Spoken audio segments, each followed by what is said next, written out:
This video and today's model is brought to you by Zez Studios. This is Ground Affected. My name is your dad, and this week's model was printed on my Uniformation GK2 using Sunlu ABS-like resin. Now, traditionally, a YouTube channel will start out by explaining everything that they're gonna do. I'm not that guy. I have no idea what I'm gonna do. Usually when I start a model, I like to go through the renders that the artist has given us so that I can figure out kind of what colors I'm gonna need to create this model. And once I've done that, I'm probably gonna start with some sort of a primer layer, which usually is something like this Chaos Black from Citadel. Now, the reason that I use Chaos Black is not because I'm crazy, but I have a little shop, and in my shop, that is one of the things that I sell, amongst other things. Check out link in description. But now that we've been sufficiently sidetracked, I'd like to show you the next step, which is going to be selecting the colors that I'm going to need. Now, I'm not gonna lie. One thing you're gonna find throughout your entire hobbying process is that eventually you're gonna stumble upon what I would call personally your own personal color palette. And this is the colors that you always fall back on to use just because they're things that you use all the time anyway. And also, the average artist's collection of paints is probably going to look different to each other, unless you're following someone else's recipes, in which case you might have a similar palette to someone else. Now, one thing I absolutely hate in YouTube videos is waffle, so I'm going to do my best to stop waffling right meow. Oh wait, one more little bit of waffle. I'm going to explain what is the next steps. I'm going to paint the base first. I always like to paint the base because it's usually the easiest part of most models. Not in every case though, but in most cases, it is the simplest part of the model, and I'm going to start with that, then I'm going to start on this. Also, I get a lot of my brushes that used to be good brushes, save them, don't throw them away. They're really good for shoving in holes to hold model parts. Okay, now I'm serious about the waffle. It's over. It's time to start painting Zez Studios Red Sonja. And as you can tell, I've started off very strong by using my painting sticks as handles to hold all the parts I'm going to need to paint. I'm also going to use this rotating device to help me paint the base as well. Now, to start on the base, it's going to be pretty simple really. I want to bring out all of those details that have been sculpted into the rock, and I only realized after I started doing this, there is a stump of a dead tree as well. But while I was doing all this dry brushing, that's when all that detail came out and I noticed a little bit more. I start off with grey because I want to not go too bright too quick. The reason for this is because as you build it up, you can kind of limit how much of the whacking of the model you do with the brush that you stole, not from your wife's makeup brushes, because she will tell you that is not allowed. And now, speaking of something that is not allowed, is just going mad with the colors. You should not go too mad on this particular base, and that is because this model is from a very, very old movie. So essentially, I don't want to go too bright on the colors here. I'm going to stick my bright colors in my actual character and not in the base. And so, sticking with that theme, I'm going to take some washes and I'm going to just sort of airbrush them around the base. What you may have noticed is that I used a very dark wash to airbrush that stump, and that is because there is a zenithal, essentially kind of like highlight thing made by the dry brushing. That means that I'm just tinting the surface of that trunk and making it look like a trunk. On the grass, I just used some contrast paints and I really carefully painted each and every very sharp blade of grass, because I'm just warning you now, if you make this model, those blades of grass are extremely sharp, so do not make blood come out like I did. Next step is going to be starting working on the actual character itself. And to do this, I've already done everything with a black primer layer, so I'm going to start zenithal highlighting in a volumetric way. These are very fancy words for putting white over the top of black in some form of a light pattern. You can pick the source. The best source is from the top. If you pick the bottom source, it's going to be weird and it's going to make it difficult to paint. So don't pick the bottom source, just pick the top. That is what is known as a zenithal, and using that you can still paint the rest of the parts of the model with that same idea in mind. So as I paint these boots, you will notice that I'm leaving black in the shadows. And same thing with the hand. I'm going to be spraying this in a zenithal fashion, but you can't call it zenithal because it's not white over black, so I don't know what I'm supposed to call it. Next up is to add my favorite color, and that is pinkle over everything. Pinkle is essentially just the color between pink and purple. And if you aren't hanging any of your models very precariously around your studio, then I'm going to tell you now, you're probably not really modeling correctly. Now, getting back into that juicy skin tone, what we need to do is add a bit more red into the shadows, only so that we can hide all the black that we left over from the previous zenithal. But while doing this, it's going to create a really nice blend between the red and the pinkle color. But the thing is, you want to use something that is a very saturated color for this red, and so I chose to use a red ink. You can also use a transparent red. I found one from Vallejo which works pretty well.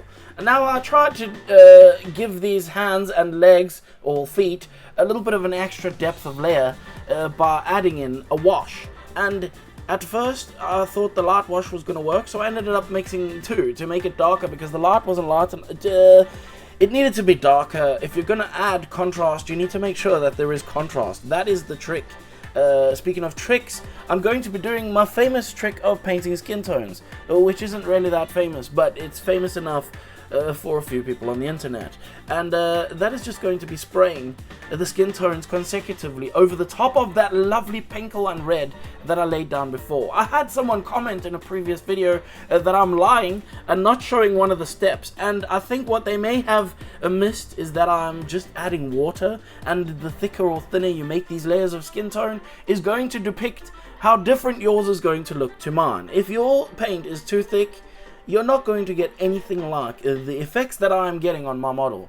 It depends on the layer for me as well, or my speed. There's so many things involved in this, but essentially you need to mess around with how thick or thin your paint is. More water means that your paint is going to be thinner, but it's also going to be more transparent, meaning you can add more and more layers. And as you can see, as I build up those layers, it creates a lot of contrast. And in order to cover some of that weird redness that's left over behind, I just come back in with Orcish Dermis and cover that. Again, I've mixed this probably 50-50. So I am pretty much done with mostly the airbrush now. It is time for me to start working on using a brush. That's right, now that I'm at the point where I don't need my airbrush anymore, I need to start putting in all the rest of the little details and stuff. So basically I'm done with the brush of the air type.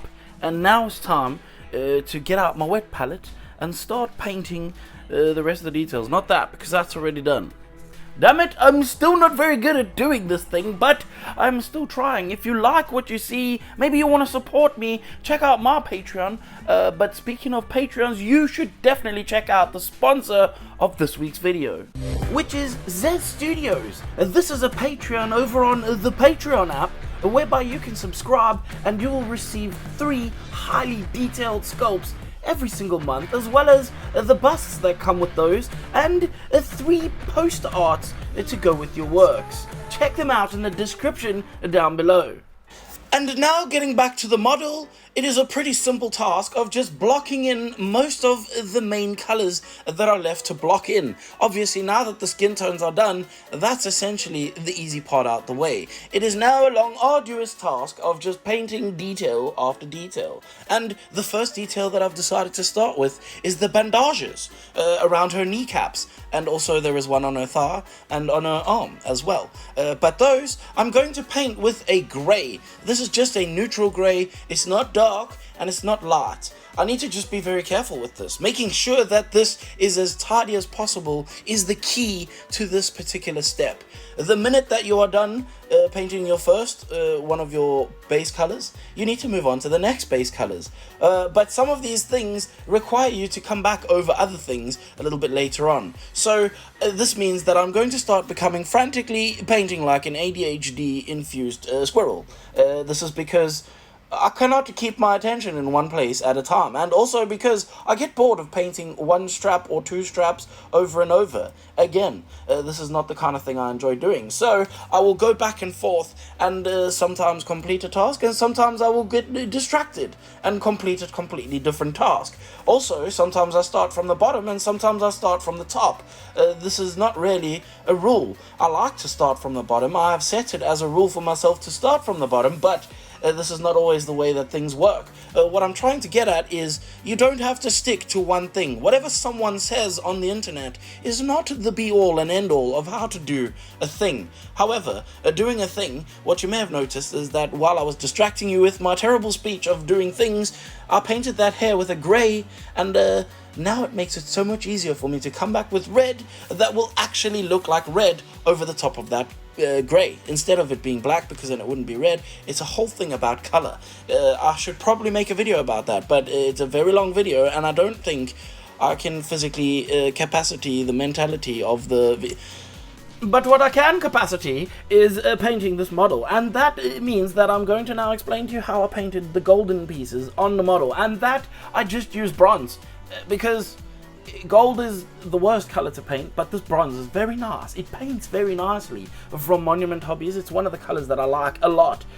Speaking of colors that I like a lot is silvers. But the problem with silver is that most people make the mistake of painting the entire object silver first, and then trying to put in the details in the crevasses. That is not the way to do it, my friends. If you want to paint something silver and get that detail in the crevasses, the best way to do it is paint it black first and then paint the silver over the top, either leaving a gap like I am doing over the skirt area, or dry brushing it like I did in the previous area over the armor section that goes on her shoulder.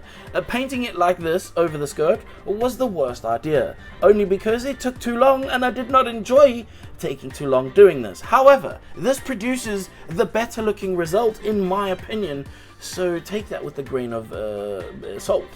Usually, I don't really do much detailing to some of the things on the excess details on the model, and that is mostly because of time. I have to make these videos in a very short amount of time. At least there's no real rule for this, but it's because I've set the rule for myself to make a video every single week that my time limit is very short, so I don't pay too much attention to these things. However, what I want you to pay attention to is that even though I don't pay that much attention to them, you can still see them and they stand out just as good. But this is because I use the rule of simple is better.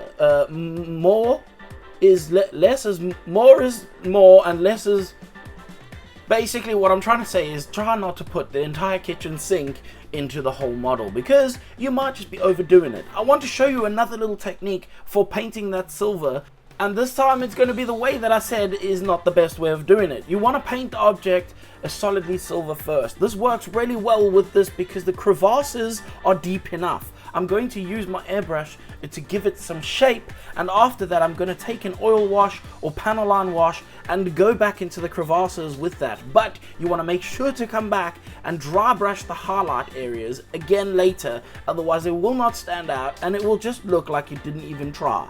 Now I'm going to put some of the model together so that I can put it into its base and move it aside so that I can start adding some of the dirt. Now Red Sonja is a bit of a dirty character because I think because she's something to do with Gonad, the barbarians, they don't bath, I don't really know. They're dirty characters, so to add that dirt I'm going to use a little bit of contrast paint into my airbrush and splatter that at a very low pressure. I'm also going to take a toothbrush and just kind of spat that around her knees and in the back of her legs as well.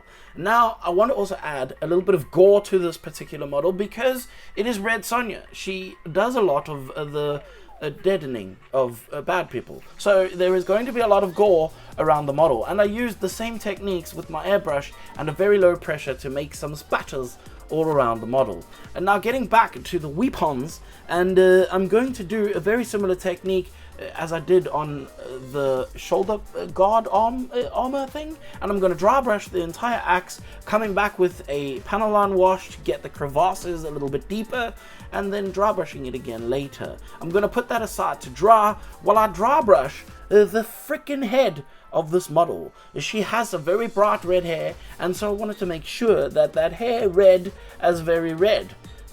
Speaking of red, her eyebrows are also red too, so I painted them red, but I also took a little bit of a grey contrast paint, and I very carefully lined that around the outside of her eyes to sort of simulate a bit of makeup. This kind of character I don't think would have a lot of makeup, so I didn't go overboard with any makeup. I painted the eyes black and a little bit of white inside of the sclera of the eyes, and then I came back to doing the detailing on the axe. That included painting a little bit of blued later on. Now for the eyes of this character, they are green, so I just did some very massive circles in the center of the eyeball area of dark green, using a light green to kind of build up the brighter areas of the eye, then adding a black spot to create the pupil. I make sure that's very perfectly round and centered before coming back and then adding a white highlight, which is going to be one big bright one on the one side and one very small one on the other side, adding a clear over the top of that and calling this model done.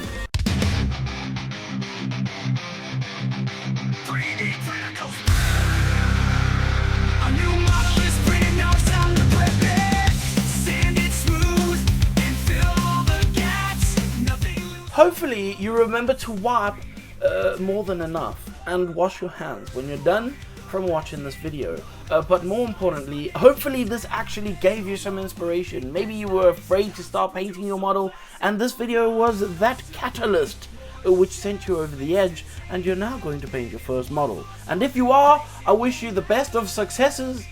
Just remember, it will probably look terrible the first few times, but the more you practice, the better it will get. Don't forget to keep coming back and watching my videos, because I need someone to watch my videos, but there are people that I know who are going to watch them, and those are people I want to thank on top of everyone else, and that is my patrons for keeping the lights blind in my eyeballs, because without them, genuinely, I don't think I would be making videos every single week, and it's been a couple of years now, and I want to sincerely thank him from the bottom of my heart. To be totally honest though, this is actually the best part of the video, and that's when I get to tell you that if you didn't like anything you saw in this video, I literally don't care, and you can kindly fuck off.